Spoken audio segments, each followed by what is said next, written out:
Assalamualaikum warahmatullahi wabarakatuh. Nama saya Muhammad Fathuddin bin Muhammad Khalid. Nombor matriks KID 210504128. Nama pensyarah Cik Aina Afiqah binti Kasim. Kod kursus MPU 2532. Tarikh hantar 30/4/22. Hari ini saya akan membentangkan tentang implikasi pendatang asing dan pemindahan teknologi.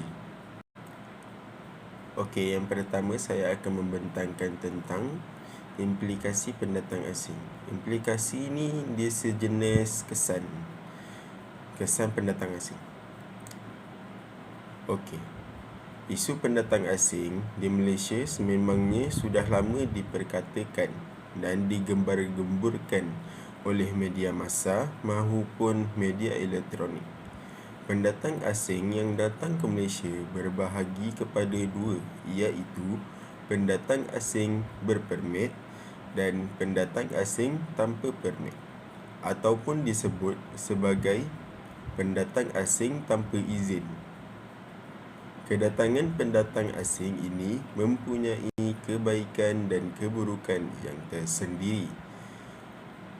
Pendatang asing berpermit yang datang ke Malaysia lazimnya bertujuan untuk menimba ilmu di institusi pengajian tinggi tempatan, melancong, berniaga dan majoritinya adalah untuk bekerja sebagai buruh dan sebagainya. Lain pula halnya dengan parti, mereka kebanyakan datang untuk bekerja atas dasar keperluan hidup yang mendesak. Mereka tidak memilih pekerjaan, makanan dan tempat tinggal.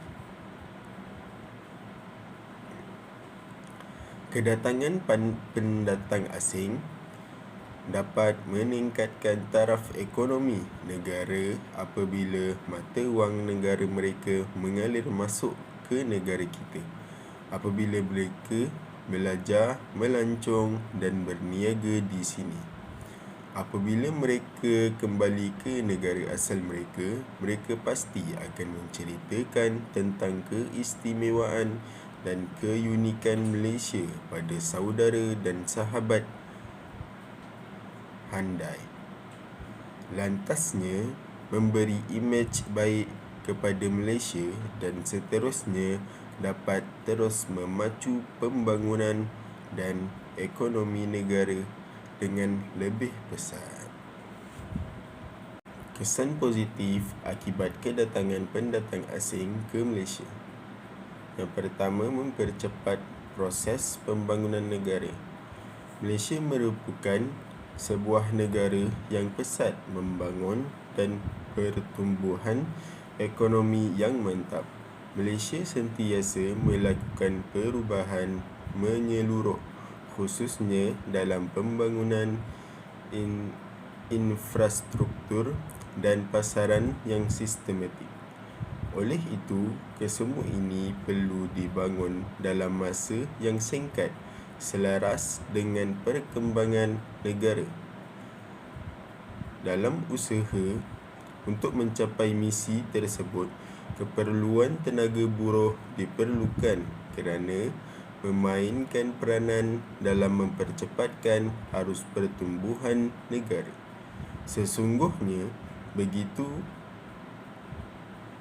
Malaysia mengalami kekurangan tenaga buruh tempatan untuk memajukan pembangunan tersebut dan secara tidak langsung menyebabkan Malaysia memerlukan tenaga buruh dari luar seperti Vietnam, Myanmar, India dan Indonesia. Dengan adanya pendatang asing yang bekerja sebagai tenaga buruh, maka proses pembangunan negara akan berlangsung dengan cepat. Yang kedua, mengatasi masalah kekurangan pekerja terutama dalam sektor perladangan dan pertanian.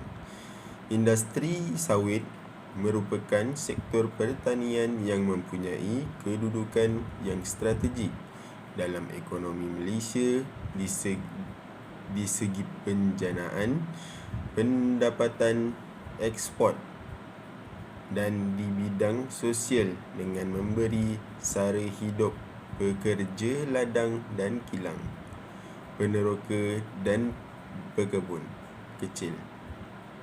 Justru itu, industri sawit perlu dikekalkan untuk terus berkembang dalam menjana pertumbuhan ekonomi ketiga bagi menunaikan tanggungjawab ekonomi dan sosial negara pada masa hadapan.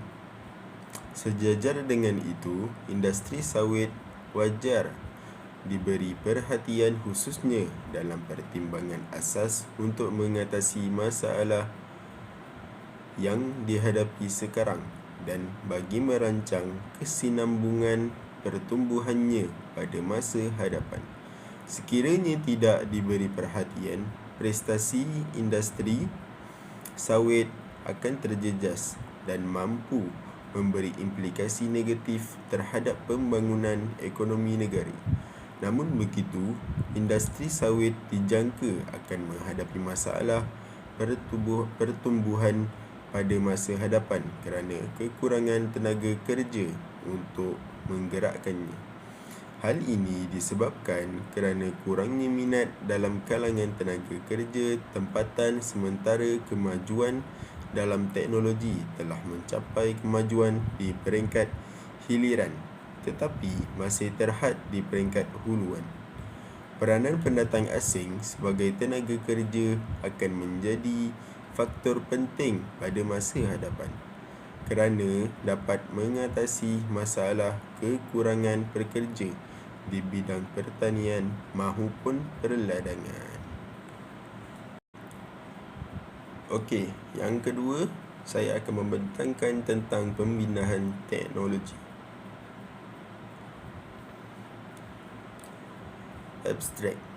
Artikel ini akan meneliti sistem rangkaian teknologi pengguna terdiri daripada komponen iaitu dasar pembinaan teknologi, dasar perindustrian dan Pelan Tindakan Nasional Pembangunan Teknologi Perindustrian. Setiap komponen dalam sistem rangkaian ini mempunyai kesan aktif kepada pembangunan teknologi nasional. Sistem rangkaian teknologi pengguna yang lemah akan mempunyai kuasa yang amat kurang untuk membuat pemilihan kepada jenis teknologi dan mekanisme pemindahan teknologi.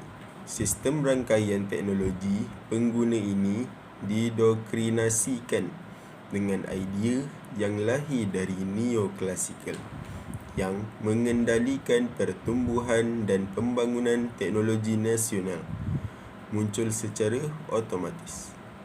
Analisis struktur institusi secara inter dan intra diteliti dari pendekatan ekonomi penginstitusian dengan menggunakan interdisiplinari sains sosial, konflik struktur inter dan intra, rangkaian institusi dan dalam sistem rangkaian teknologi pengguna akan diteliti Sweetberg.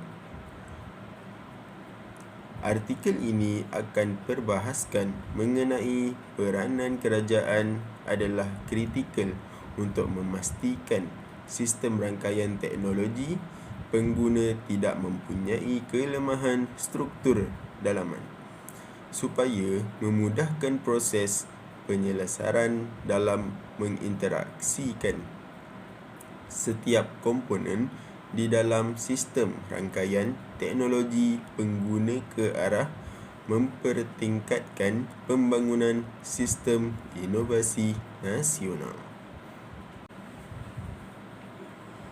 Yang kedua, pemindahan teknologi dan dasarnya.